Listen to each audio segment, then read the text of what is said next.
but many people still consider Hank Aaron the home run king. Tom Haudricourt, a sports reporter of the Milwaukee Journal Sentinel, joins us now. And Tom, we appreciate you being with us this afternoon. And it's interesting to hear everybody talk about remembering just such a classy, nice man. And you knew Hank Aaron for decades.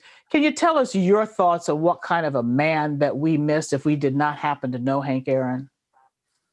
Yeah, it's great, Carol, as great a player as Hank was and one of the greatest of all time, he was an even better person. Lance had mentioned the racism that he faced when he was chasing Babe Ruth's record, and he never made a big deal of it. He just put it aside and kept pushing forward, stayed with a dignity and grace. And I got to know him all the way back in the early 80s. I was covering Atlanta's AAA baseball team.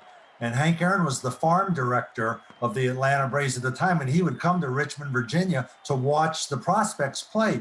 Well, because he's Hank Aaron and he couldn't sit in the stands, fans would not let him alone. He'd have to sign autographs. He wouldn't get to watch the game. So he came up in the press box and sat next to me. And here I am, a young reporter, Carol, and I'm sitting next to Hank Aaron. And, I'm not exactly a wallflower, Lance will tell you that, but I didn't know I was even allowed to talk to him.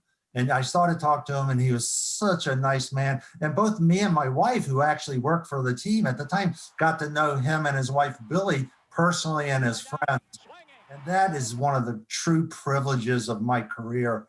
The three amigos, Bud Selig, Hank Aaron, Bob Uecker, all born in the same year. Bob Uecker and Hank Aaron, Carol, were born 10 days apart in 1934.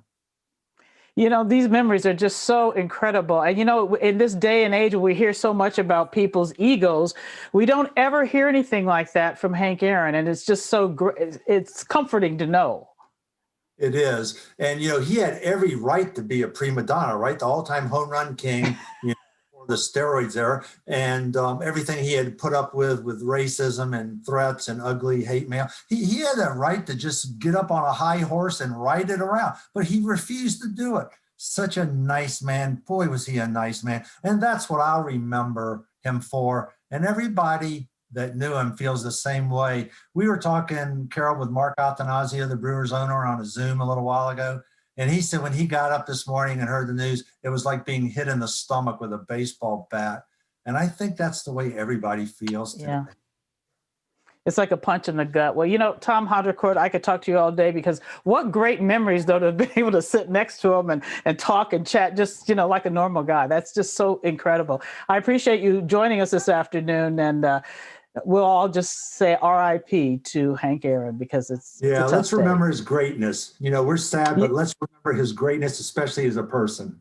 Yes. And you know what? This is a lesson we need for today. Tom Haudricourt, Milwaukee Journal Sentinel, thank you so much for joining us this afternoon.